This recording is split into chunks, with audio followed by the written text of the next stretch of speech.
മക്കളെ CS-15 നോക്കാം. ഇത് ഏതുമായി ബന്ധപ്പെട്ടതാണ്? സെല്ലിംഗ് ആൻഡ് ഡിസ്ട്രിബ്യൂഷൻ ഓവർഹെഡുമായി ബന്ധപ്പെട്ടതാണ്.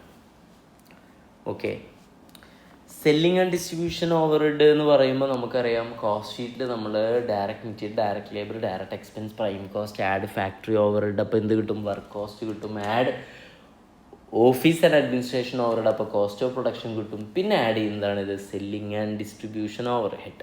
അപ്പോൾ ആദ്യം നമുക്ക് ഈ രണ്ട് ടേമിൻ്റെ വ്യത്യാസം ഒന്ന് മനസ്സിലാക്കാം. സെല്ലിംഗ് ആൻഡ് ഡിസ്ട്രിബ്യൂഷൻ ഓവർഹെഡ് എന്താണ് ഇവ തമ്മിലുള്ള വ്യത്യാസം? അപ്പോൾ ഈ ഓവർഹെഡ് ഈ ഭാഗത്തെ രണ്ടായിട്ട് തരംതിരിക്കുന്നു. ഒന്ന് ഏത് ഓവർഹെഡാണ്? Selling overhead. മറ്റേതേതാ? Distribution overhead. സത്യത്തിൽ നമ്മൾ നോർമലി പഠിക്കുമ്പോൾ പറയുന്നത് എന്താണ്? സെല്ലിംഗ് ആൻഡ് ഡിസ്ട്രിബ്യൂഷൻ ഓവർഹെഡ് എന്താണ്? ഒന്നാണെന്നാണ്. ശരി, ചെറിയ വ്യത്യാസം ഉണ്ടെന്നൊക്കെ എവിടെ പറയുന്നുണ്ട്? ഈ CS പറയുന്നുണ്ട്. ഓക്കെ, എന്താണ് സെല്ലിംഗ് ഓവർഹെഡ്? ഒന്നുകൂടെ വ്യക്തമാക്കിയാൽ, ഓവർഹെഡ് റിലേറ്റഡ് വിത്ത് മാർക്കറ്റിങ്ങുമായി ബന്ധപ്പെട്ട ഓവർഹെഡിനെയാണ് സെല്ലിംഗ് ഓവർഹെഡ് എന്ന് പറയുന്നത്. എന്നാൽ ഡിസ്ട്രിബ്യൂഷൻ ഓവർഹെഡ് പറയുമ്പോൾ എന്താ? Related with logistics. ഓക്കെ അല്ലേ? അല്ലെങ്കിൽ ഇങ്ങനെ പറയാം, എന്താ? Transportation of finished goods to customer premise. കസ്റ്റമറുടെ കയ്യിലേക്ക് ഫിനിഷ്ഡ് ഗുഡ്സ് ട്രാൻസ്പോർട്ട് ചെയ്യുന്നതുമായി ബന്ധപ്പെട്ട കോസ്റ്റിനെ നമുക്ക് എന്തെന്ന് വിളിക്കാം? ഡിസ്ട്രിബ്യൂഷൻ ഓവർഹെഡ് എന്ന് വിളിക്കാം. ഓക്കെ ആണോ? യെസ്. സം കമ്പനി ചിലപ്പോൾ എന്ത് ചെയ്യുന്നുണ്ടാവും? ഇതിപ്പോൾ ഇത് വളരെ നിർബന്ധമുള്ള കാര്യമൊന്നുമല്ല. ചില കമ്പനി ചിലപ്പോൾ ഇതിന് രണ്ടിനും കൂടെ ഒരുമിച്ച് കണ്ടുപിടിക്കും, സെല്ലിംഗ് ആൻഡ് ഡിസ്ട്രിബ്യൂഷൻ ഓവർഹെഡ്. ചില കമ്പനികൾ സെല്ലിംഗ് ഓവർഹെഡ് എന്നും ഡിസ്ട്രിബ്യൂഷൻ ഓവർഹെഡും എന്നൊക്കെ സെപ്പറേറ്റ് ചെയ്തിട്ടും പറയും. Okay, that's all. This standard deals with principle method of determine selling and distribution overhead എങ്ങനെ കാൽക്കുലേറ്റ് ചെയ്യാം, അതെങ്ങനെ കോസ്റ്റിലേക്ക് എടുക്കാം, അതുമായി ബന്ധപ്പെട്ടതാണ്. അതിലെ പ്രിൻസിപ്പിൾ ഏത് മെത്തേഡ് ഓഫ് ക്ലാസിഫിക്കേഷനാണ് അത് മെഷർ ചെയ്യുന്നത്, assignment of selling and distribution overhead, selling and distribution overhead എങ്ങനെ പ്രൊഡക്റ്റിലേക്ക് അസൈൻ ചെയ്യാം എന്നുള്ളതൊക്കെയാണ് ഇവിടെ പറയുന്നത്. ഓക്കെ അല്ലേ? അപ്പോൾ ഇതിൽ ഞാൻ വേറെ രസം പറഞ്ഞുതരാം. പിന്നെ മറ്റ് ഒബ്ജക്റ്റീവും സ്കോപ്പൊന്നും ഞാൻ പറയുന്നില്ല. ഓക്കെ, അതിൽ ഒരു കാര്യം കൂടി പറഞ്ഞുതരാം, രസകരമായൊരു സംഭവമാണ്. അപ്പോൾ നമ്മളൊരു കോസ്റ്റ് ഷീറ്റിലേക്ക്, ഇതാണ് ഒരു കോസ്റ്റ് ഷീറ്റ്. ഇതിൽ 2 കാറുണ്ട്. ഒന്ന് നെക്സോൺ ടാറ്റയുടെ, അതേപോലെ ടിയാഗോ. ഓക്കെ അല്ലേ? വേണമെങ്കിൽ സഫാരി ഉണ്ടായിക്കോട്ടെ. ഈ 3 കാറുകളുണ്ട്. ഈ 3 കാറുകളുടെ നമുക്കിവിടെ ഇപ്പോൾ നമ്മൾ ഡിസ്കസ് ചെയ്യുന്നത് ഏതിനെക്കുറിച്ചാണ്?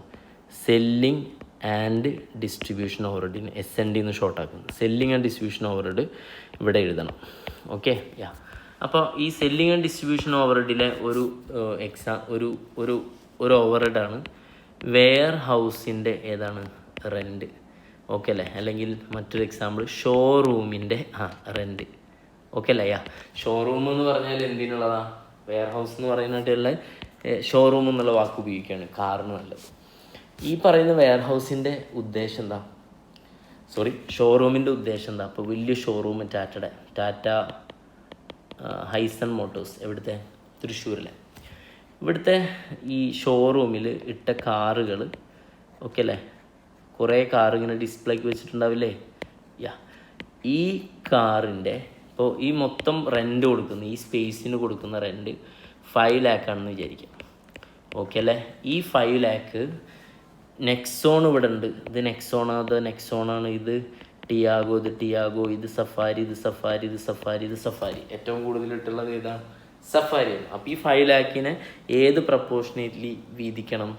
ഈ കാറുകൾ ഇവിടെ ഇട്ടിട്ടുള്ള സ്പേസിൻ്റെ പ്രപ്പോർഷനേറ്റ്ലിയാണ് എന്ത് ചെയ്യുക? ഈ കാറ് നെക്സോണിലേക്കും ഈ റെൻ്റ് എമൗണ്ട് നെക്സോണിലേക്ക് ചിലപ്പോൾ ഇപ്പം ഇങ്ങനെ വിചാരിക്കുമ്പോൾ നിങ്ങൾ ആലോചിച്ച് നോക്കുക, നേരെ പകുതിയിലിട്ട് സഫാരിയാണ്.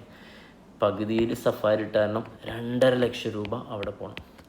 പിന്നെ ബാക്കിയുള്ള 50% അല്ലേ? 25% പിന്നെ എത്രയാണ്? 50%. ഇങ്ങനെയല്ലേ കഥ? അങ്ങനെയാണെങ്കിൽ ഇനി ഇവിടെ 1,25,000 ഇവിടെയും 1,25,000 ഇവിടെയും.